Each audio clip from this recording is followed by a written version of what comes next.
DJ Hiral की जही एक पेड़े आमा छती से पेड़े जा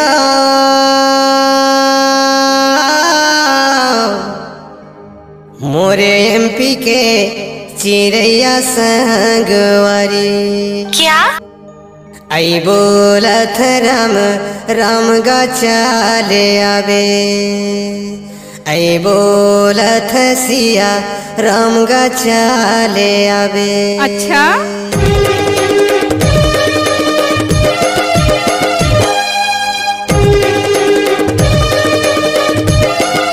Speaker check.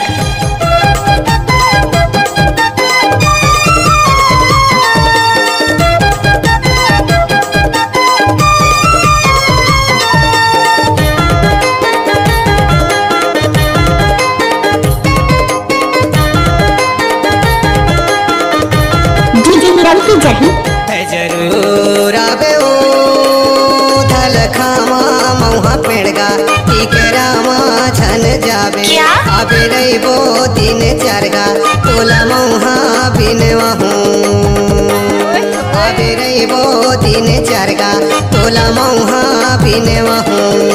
अच्छा मैं जरूर आऊंगा थाले खामा महुआ पेड़गा टिकरा ले देखत रहबे हम रहिबो दिन चरगा मोला महुआ बिनवाबे हम रहिबो दिन चरगा मोला महुआ बिनवाबे आवे रहीबो दिन चरगा तोला मौहा बिनवाहू।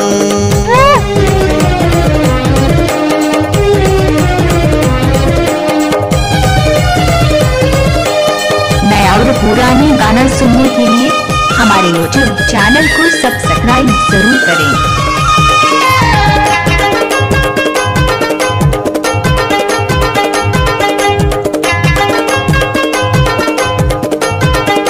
डीजे हिरल की जही फागुन के महीना में मौहा कुची आगे महुआ कोची आगे गा महुआ कोची आगे महुआ कोची आगे गा महुआ कोची आगे बेटा बेटिन के लगिन है आगे लागिन हाय आगे गा लागिन हाय आगे लागिन हाय आगे गा लागिन हाय आगे धाने ललुए उड़ावे कंसी गा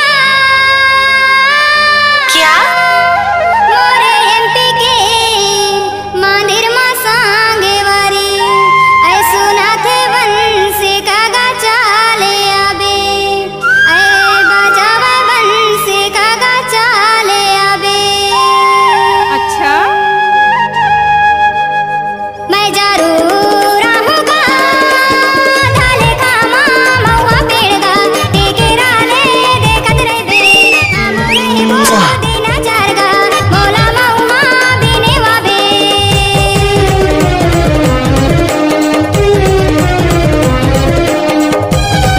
आप सुन रहे हैं डीजे हिरल के का मिक्स किया हुआ गाना।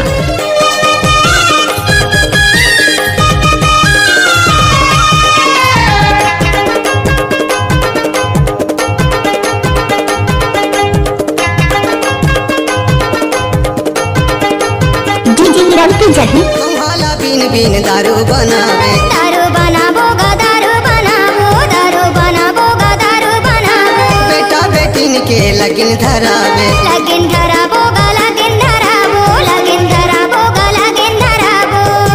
ओए ओए उगतीले पानी फिर बुड़तीले घाव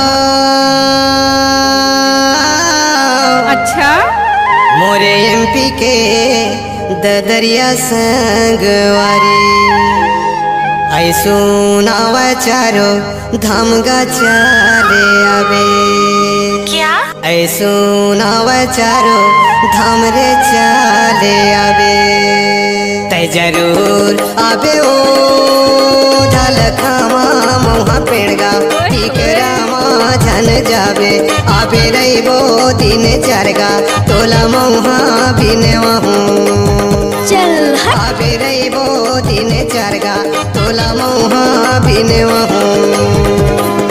मैं जरूर आऊंगा बजा महुआ पेड़गा टिकरा ले देखत रहबे हम रहिबो दिन चरगा मोला महुआ बिनवाबे।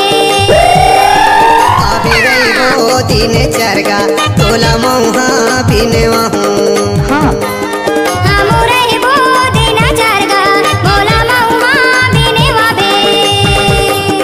आबे रहबो दिन चरगा तोला मौहा बिनेवा हूँ। आवाज नीचे नीचे नीचे नीचे। डीजे हीरो की जड़ी